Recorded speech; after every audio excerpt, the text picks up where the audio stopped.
little bit of inspiration from seeing some amazing bartenders in Hawaii, and it was a little bit of desperation because I had just come back from studying abroad and I had $80 in my pocket, no job, because my job fired me before I left, but I was like, it doesn't matter, I'm gonna go.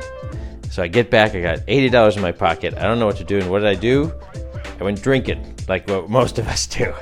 And so I'm out there having a beer, and over a beer at Scruples, the first place I really started bartending. I'm sitting there drinking my Bud Light, wondering what I'm gonna do for the rest of my life. And the general manager comes over and goes, "Hey man, how was your trip to Japan? How's everything going?" And I was like, man, I don't know what I'm gonna do. I don't have a job. And he looked at me and goes, "Man, have you ever thought about being a bartender?" And that changed my life in that moment. I was making $75,000 a year when I was 21. I was making more money than my father when I was 21. And how good was that? To pay off my student loans, I paid everything in cash. So every school I ever attended, I paid for my books and everything in cash. I had a great credit score in the 800s. As far as money goes and being lucrative, bartending is not a bad job. I've traveled all over the world. Been to Hawaii, California, Japan, Korea, China, Mexico.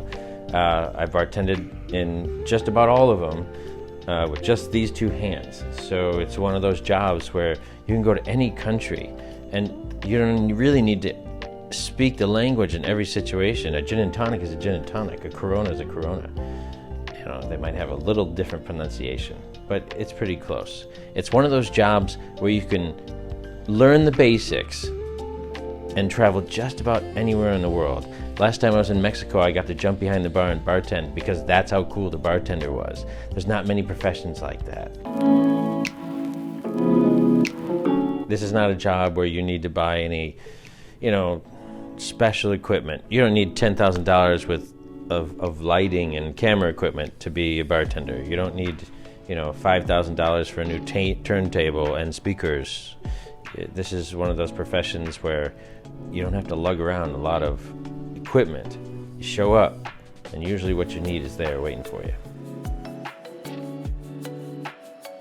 Well, for a younger man or female, this is one of those jobs where you are going to meet a lot of people of the opposite sex.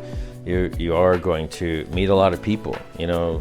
Average Joe, you're gonna serve everybody from the mayor to the guy who lives next door. And then with all these people you meet, you have these great, wonderful moments, right? And they are truly gifts.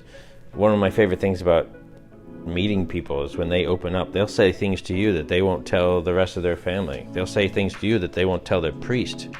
Alcohol has a beautiful effect of getting you to relax and open up. But there's nothing like it in the world when you make a cocktail for someone and then you see them just melt. You see all the stress in their entire life just kind of, for a moment, just gone. That makes your heart feel good. That's one of the reasons why I became a bartender.